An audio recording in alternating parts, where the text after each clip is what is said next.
आप देख रहे हैं खबर अपने एमपी की। दिखाएंगे आपको मध्य प्रदेश की हर अहम खबर, लेकिन सबसे पहले बीजेपी विधायक के उस बयान की बात करेंगे, उन सवालों की बात करेंगे जिन सवालों ने सरकार के लिए मुसीबत खड़ी कर दी है। हम बात कर रहे हैं पूर्व मंत्री और बीजेपी विधायक अजय विश्नोई की, जिन्होंने एक बार फिर सरकार की मुसीबत बढ़ा दी है। उन्होंने महाराष्ट्र की तुलना करते हुए प्रदेश में खर्च हो रही ऑक्सीजन पर सवाल उठा दिए हैं। बाकायदा ट्वीट किया, लिखा प्रदेश में ऑक्सीजन की कमी है, मुख्यमंत्री जी कृपया ध्यान दें। अप्रैल के पहले सप्ताह में महाराष्ट्र में 50,000 मरीज थे और ऑक्सीजन 457 मीट्रिक टन खर्च हुई।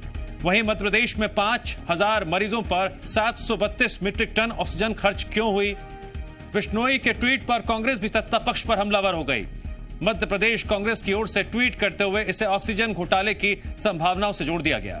एमपी कांग्रेस ने सीएम शिवराज से अजय विश्नोई के सवाल का जवाब मांगा। कांग्रेस ने भी सवाल उठाते हुए लिखा कि महाराष्ट्र के मुकाबले 10% मरीज होते हुए ऑक्सीजन की खपत ज्यादा क्यों हुई? नया घोटाला ऑक्सीजन होगा।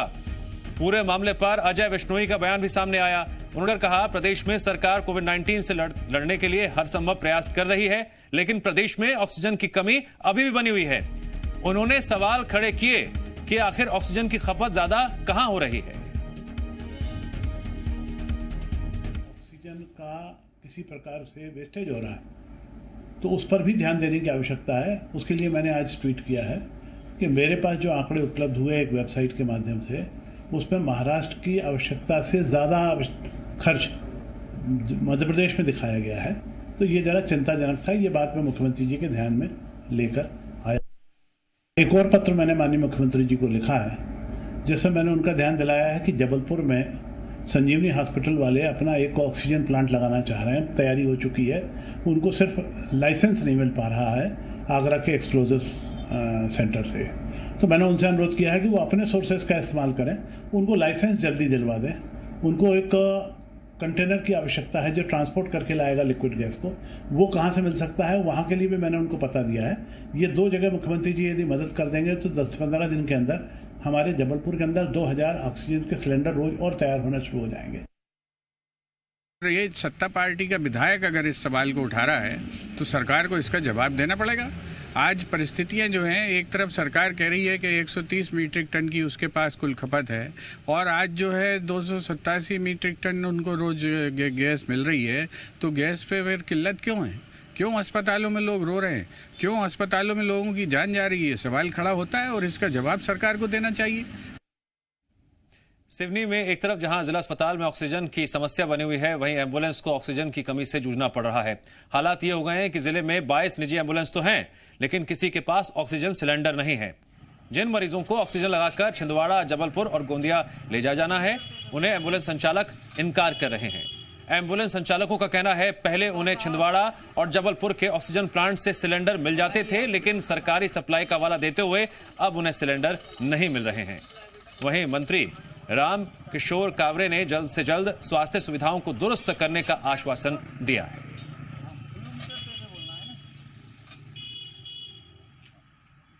हमारी समस्या ये है कि हमको ऑक्सीजन अवेलेबल करा दे गवर्नमेंट की तरफ से, तो हमारे पास जो ड्राइवर है वो मेहनत करने तैयार है और आपको सेवा देने तैयार नहीं रही है। तो पेशेंट कहाँ से लेके जाएंगे? बिना ऑक्सीजन वाले नॉर्मल पेशेंट को ले जा सकते हैं। अब वो इसके बाद में समस्या तो वही है ना, बिना ऑक्सीजन के कैसे गाड़ी जाएगी? अब वो तो परेशानी यही बन रही है। हम सभी जानते हैं कि ऑक्सीजन की कमी से प्रदेश के निजी और सरकारी अस्पतालों में हालात अच्छे नहीं हैं, लेकिन सरकार सहित आला अधिकारी इस बात को मानने से इनकार करते आए हैं। उज्जैन स्थित आरडी गार्डी हॉस्पिटल प्रबंधन ने सरकार पर गंभीर आरोप लगाए हैं। डीन एमके राठौर ने कहा सरकार ने कोविड को लेकर निजी हॉस्पिटल से अनुबंध किया था, जिसका भुगतान नहीं किया गया। हर दिन हॉस्पिटल में लाखों का खर्चा है और सरकार ने 19 करोड़ का भुगतान रोक रखा है। डिमांड के मुताबिक ऑक्सीजन की सप्लाई नहीं हो रही है। हर दिन ऑक्सीजन खत्म होने के अलार्म से हम परेशान हो रहे हैं। 4500 रुपए में आने वाला ऑक्सीजन सिलेंडर 15,000 रुपए में मिल रहा है। प्रदेश में ऑक्सीजन की भारी कमी है। कलेक्टर के मार्फत हमारे पूरे अस्पताल को कोविड डेडिकेटेड हॉस्पिटल घोषित कर दिया था। इसके लिए उन्होंने कुछ राशि का भुगतान करने का वादा भी किया था, कुछ अनुबंध भी किए थे, लेकिन अफसोस की बात है कि हमें अभी तक वो भुगतान नहीं मिला। 50 लाख का पेमेंट ऑक्सीजन का पेमेंट बाकी है, वो जो पीपीए किट वाले हैं उनका पेमेंट बाकी है, दवाओं वालों का। हमने बहुत बार निवेदन किया, चिट्ठियां लिखी सरकार को, हाथ जोड़े, लेकिन केवल आरडी गार्डी को ही नहीं मिला। पूर्व मंत्री जीतू पटवारी ने ऑक्सीजन की कमी को लेकर सरकार के आत्मनिर्भर एमपी अभियान पर तंज कसा। मिंटो हॉल में गांधी प्रतिमा पर धरने पर बैठे जीतू पटवारी ने कहा, आत्मनिर्भरता की बात करने वाले आज ऑक्सीजन की व्यवस्था नहीं कर पा रहे हैं, इसीलिए मोदी से मांग है कि लोगों को सांसें दे दे। विपक्ष उनके साथ है। प्रधानमंत्री से आग्रह है कि आप सांसें लौटा दो, ऑक्सीजन की पूर्ति करवा दो, जो जरूरी दवाइयां हैं जीने के लिए वो दिलवा दो। मध्य प्रदेश भयावह हो गया, लकड़ी शमशान घाट में मिलने में परेशानी आने लगी, हालात बस से बदतर है। इससे बड़ी महामारी का मैं समझता हूँ अराजकता का माहौल और कहीं देखने को नहीं मिल रहा जो मध्य प्रदेश में है। मेरे मुख्यमंत्री ने मुख्यमंत्री बनने के लिए लोगों की जान ले ली। बस उनसे अनुरोध है, आप प्रधानमंत्री जी मध्य प्रदेश की दया कर।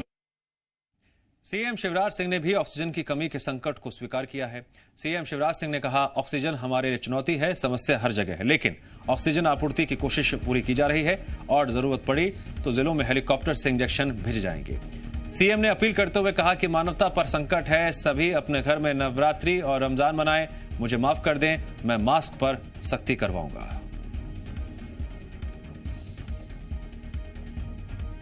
मैं ऐसा मुख्यमंत्री नहीं हूं कि हमेशा कहूं कि सब अच्छा है। स्थिति विकट है, बहुत सावधानियों की जरूरत है। उसने नवरात्रि का पावन पर्व भी जनता से मेरी अपील है कि घर पे ही मनाओ। हम दिनों रात जुटे हैं व्यवस्थाएं बनाने में। ऑक्सीजन चुनौती है, मैं इनकार नहीं करता। आधा समय यही ट्रैकिंग करने में जा रहा है कि टैंकर कहां तक पहुंचा। हर स्तर पर मैं चर्चा कर रहा हूं। केंद्र सरकार सहयोग कर रही है, लेकिन समस्या सब जगह है। मुख्यमंत्री शिवराज सिंह चौहान ने प्रदेश के आला अधिकारियों के साथ बैठक की। इस दौरान उन्होंने प्रदेश में ऑक्सीजन की उपलब्धता पर जोर दिया। उन्होंने कहा कि गुजरात से नियमित आने वाले 120 मीट्रिक टन और भिलाई से 80 मीट्रिक टन मिलने वाले ऑक्सीजन को सुनिश्चित करें। इसके साथ ही प्रदेश को प्रतिदिन 300 मीट्रिक टन ऑक्सीजन की सप्लाई भी सुनिश्चित करें। सीएम ने बताया कि राउरकेला से अतिरिक्त ऑक्सीजन के प्रयास किए जा रहे हैं, जबकि भिलाई से 16 अतिरिक्त टैंकर की व्यवस्था की गई। उन्होंने अधिकारियों को निर्देश दिए, हिमाचल और महाराष्ट्र के वेंडरों से चर्चा कर अतिरिक्त ऑक्सीजन के प्रयास करें और कंफर्म करके जानकारी दें। पूर्व मंत्री जयभान सिंह पवैया ने कोरोना काल में मनमानी वसूली का मुद्दा उठाया। उन्होंने ग्वालियर सब्जी मंडी में भीड़ की तस्वीरें ट्वीट करते हुए लिखा कि कोरोना संकट में सीएम और प्रशासनिक अमले का परिश्रम अभिनंदनीय है, लेकिन लॉकडाउन के नाम पर डराकर जरूरी वस्तुओं की मनमानी कीमतें वसूलने वाले तत्वों पर सख्त कार्रवाई की जरूरत है।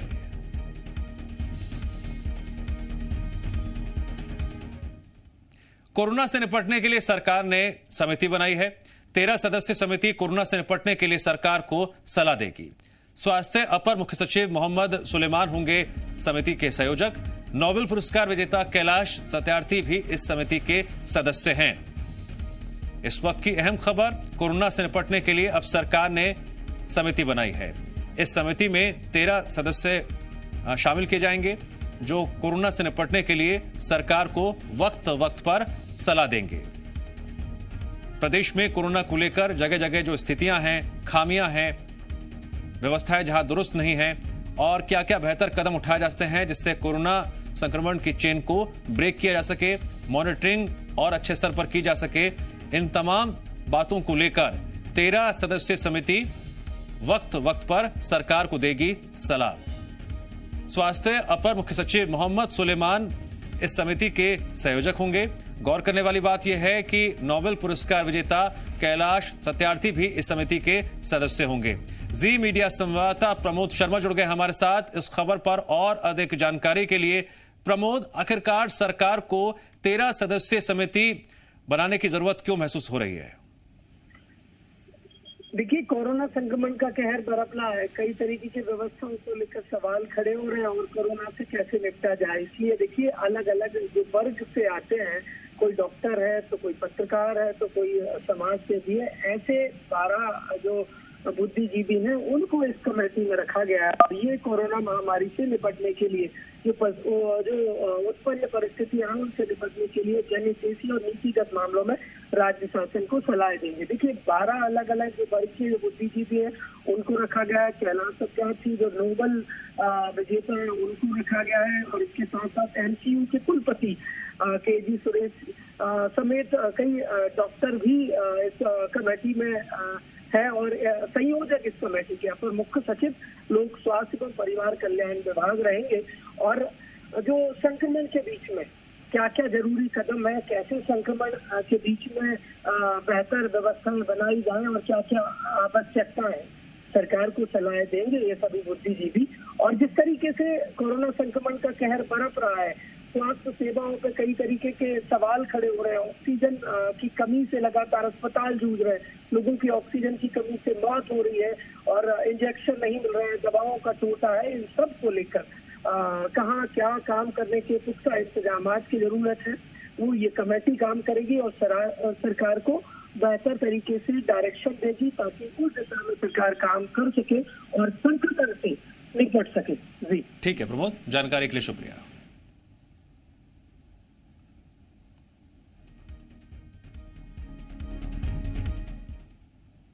मध्य प्रदेश में कोरोना से हालात खराब हो रहे हैं। इस बात का अंदाजा इस खबर से आप लगा सकते हैं कि भोपाल स्थित भदभदा मुक्ति धाम में शवों को जलाने के लिए लकड़ियां तक कम पड़ रही हैं। यहां जमा लकड़ियों का स्टॉक लगभग खत्म हो चुका है। प्रबंधन ने सरकार से लकड़ियों को देने की मांग की है। यहां हर दिन करीब 40 से ज्यादा अंतिम संस्कार किए जा रहे हैं। अगर जल्द लकड़ियों की व्यवस्था नहीं की गई तो दाह संस्कार पर भी संकट आ जाएगा।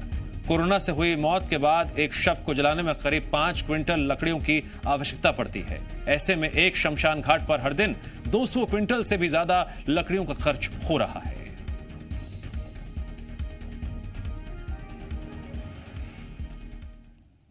शमशान घाट पर लकड़ियों की कमी को लेकर कांग्रेस ने सरकार पर हमला बोला। विधायक कुणाल चौधरी ने कहा, सरकार अस्पतालों में ऑक्सीजन की व्यवस्था नहीं कर पा रही है और अब शवों के दाह संस्कार के लिए जरूरी लकड़ियों की कमी होना सरकार का फेलियर है। कांग्रेस के आरोपों पर बीजेपी ने पलटवार करते हुए कहा, कमियों को हर जगह पूरा किया जा रहा है, लेकिन कमलनाथ तरुण भनोट मास्क न लगाकर जनता को क्या मैसेज देना चाहते हैं। बीजेपी प्रवक्ता राकेश शर्मा ने कहा, सीएम रैलियां रद्द कर रहे हैं, वहीं कमलनाथ रैलियां कर कोरोना विस्फोट को आमंत्रण देकर जनता की जान जोखिम में डाल रहे हैं।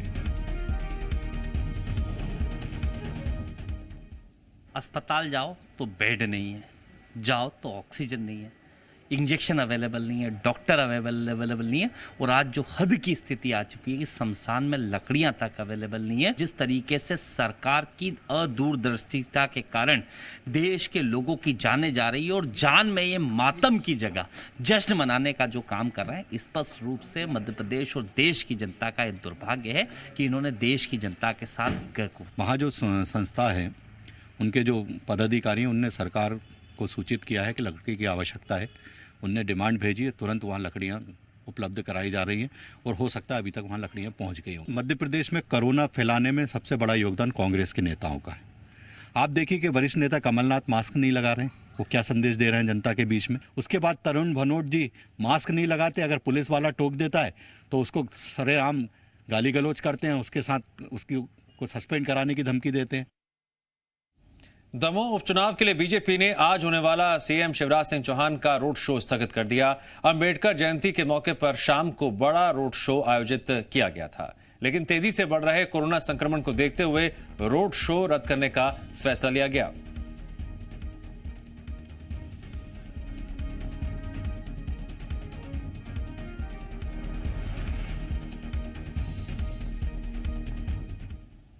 मध्य प्रदेश में कोरोना तेजी से फैल रहा है, लेकिन राजनीतिक आयोजन भी जारी है।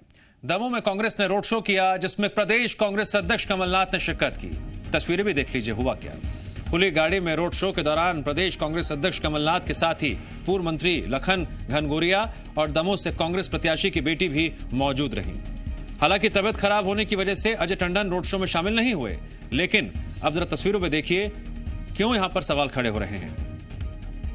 यहां पर सोशल डिस्टेंसिंग का पालन कोई करता हुआ नजर नहीं आ रहा है। कई लोग तो ऐसे हैं जिन्होंने मास्क तक नहीं पहना हुआ है।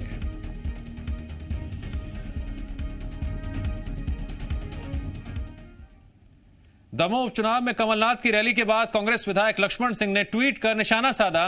लक्ष्मण सिंह ने ट्वीट किया, कोविड से केवल और केवल जनता लड़ सकती है, सरकार या नेता या अधिकारी नहीं। हम नियमों का पालन करें, राजनीतिक धार्मिक आयोजनों से कुछ दिनों के लिए बचें, तभी मरीजों की संख्या में कमी आ सकती है। साधारण सा उपाय है।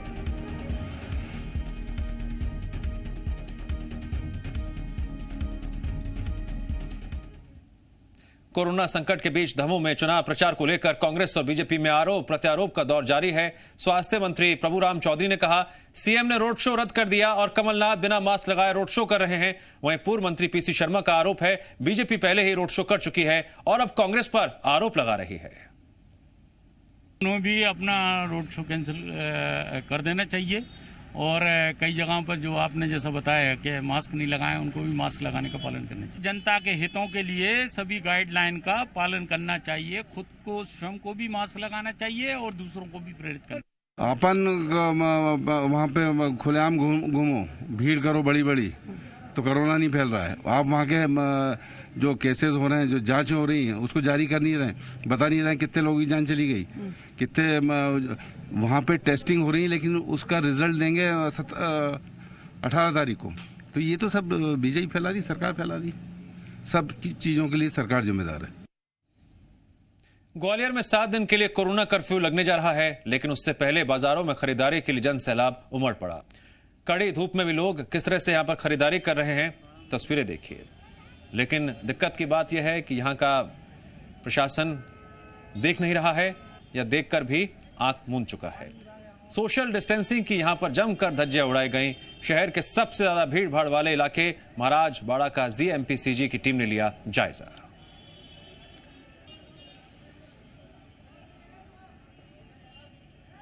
ग्वालियर में बढ़ते लगातार कोरोना संक्रमण के चलते 7 दिन का कोरोना कर्फ्यू लगाया जाएगा। ये फैसला जिला प्रशासन ने लिया और उस कोरोना कर्फ्यू से पहले के क्या हालात हैं हम आपको बाजार के दिखाते हैं, क्योंकि कल यानी गुरुवार सुबह 6 बजे से 7 दिन के लिए कोरोना कर्फ्यू लग जाएगा। यानी कि आप घर से बाहर नहीं निकल सकेंगे, केवल ज़रूरी चीज़ों के लिए आप घर से बाहर निकल सकेंगे। लेकिन उससे पहले आप ग्वालियर की सड़कें देख सकते हैं। ये महाराज बाड़ा इलाका है, ख़ास तौर पर काफ़ी भीड़ भाड़ आम दिनों में भी यहाँ होती है, लेकिन इस समय जो भीड़ है वो किसी त्यौहार से कम नहीं है। बड़ी संख्या में लोग अपने घरों से निकले हैं और कड़ी दोपहरी में जहाँ लगभग 41 से 42 डिग्री टेम्परेचर है, लोग घरों में रहते हैं। लेकिन कहीं ना कहीं जो कोरोना का डर है या कहें खास तौर पर कोरोना कर्फ्यू का जो डर है लोगों में, वो डर इनको बाहर लेकर आया। और आप देख सकते हैं बाजार में सोशल डिस्टेंसिंग की धज्जियां उड़ रही हैं। ऐसा नहीं है सड़क की एक तरफ ये स्थिति हो, सड़क की दूसरी तरफ की स्थिति भी हम आपको दिखाएंगे। यहाँ पर आप देखेंगे, आप खुद कहेंगे कि आखिरकार ग्वालियर में हो क्या रहा है। ये सड़क के दूसरी तरफ की स्थिति आप देखिए, ये वाहनों की लंबी कतार है। ख़ास तौर पर जहाँ पर लोगों को खड़ा होना चाहिए वहाँ आज वाहन खड़े हैं, लोगों ने वाहन पार्किंग कर दी है, सड़कों पर चलने के लिए जगह नहीं है, यानी कि लोग पैनिक हो रहे हैं। हालांकि जिला प्रशासन ने जो निर्देश दिए थे कोरोना कर्फ्यू को लेकर, उसमें साफ तौर पे कहा गया था कि पैनिक होने की ज़रूरत नहीं है। जो अति आवश्यक चीज़ें हैं, इनिशियल सर्विस है, उनको लागू किया जाएगा। लेकिन कहीं ना कहीं लोगों के अंदर डर है और यही वजह है कि लोग अब शाम होने से पहले बाजार में निकले और ख़रीदारी कर रहे हैं। कैमरामैन विजय के साथ वैभव शर्मा, जी मीडिया, ग्वालियर। शाहजहांपुर में प्रशासन के लाख समझाने के बावजूद भी लोग अपनी जान जोखिम में डालने से बाज नहीं आ रहे। जिले में 7 दिन का लॉकडाउन लगा हुआ है। ऐसे में लोगों को राशन और सब्जी जैसी जरूरी चीजों की परेशानी ना हो, इसके लिए सप्ताह में 3 दिन कुछ घंटों के लिए राशन और सब्जी की दुकानों को खोलने की इजाजत प्रशासन ने दे रखी है। लेकिन जैसे ही लोगों को बाहर निकलने की परमिशन मिली, उन्होंने कोरोना नियमों की धज्जियां उड़ा दी। ना तो सामान बेचने वालों के मुंह पर मास्क था, ना ही खरीदारों ने मास्क पहन रखा था। ऐसा करना लोगों के लिए जानलेवा भी साबित हो सकता है, बल्कि प्रशासन को और भी कठोर लॉकडाउन लगाने पर मजबूर कर सकता है।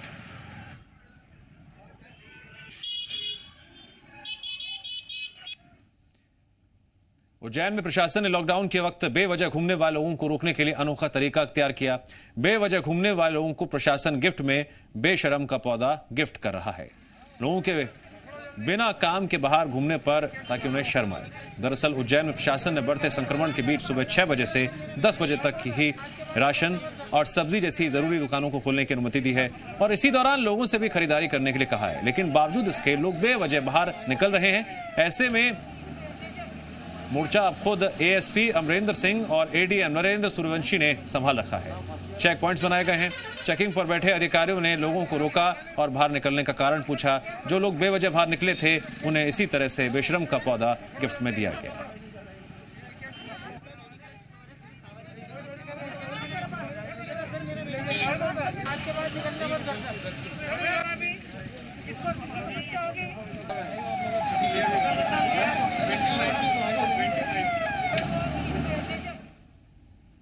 मजदूर इस वक्त परेशान भी हैं, लाचार भी हैं, बेबस भी हैं और यही वजह है कि लॉकडाउन की आशंका के मद्देनजर मजदूरों का पलायन फिर से शुरू हो गया है।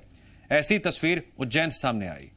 22 मजदूर राजस्थान से लौटकर अपने अपने गृह जिले पहुंचे। 22 मजदूर राजस्थान के रामदेवरा में काम करते थे, लेकिन लॉकडाउन की आशंका के मद्देनजर उन्होंने काम करने की जगह को छोड़ दिया और अपने गांव नारखेड़ी की तरफ कदम आगे बढ़ा दिए। कर्फ्यू के हालात में मजदूरों के सामने पलायन करते वक्त कई तरह की परेशानी भी सामने आ रही हैं। कहीं इन्हें वाहन नहीं मिल रहा है तो कहीं वाहन मिल भी रहा है तो बहुत उनसे मोटी रकम वसूली जा रही है। कुछ लोग ऐसे हैं जो पैदल ही सफर करने के लिए मजबूर हैं। हालांकि कई लोग इन्हें रास्ते में खाना दे देते रहे और गर्मी से मौसम में ठंडा पानी भी पिलाते रहे, जिससे ये मजदूर सही सलामत अपने घर पहुंच सके।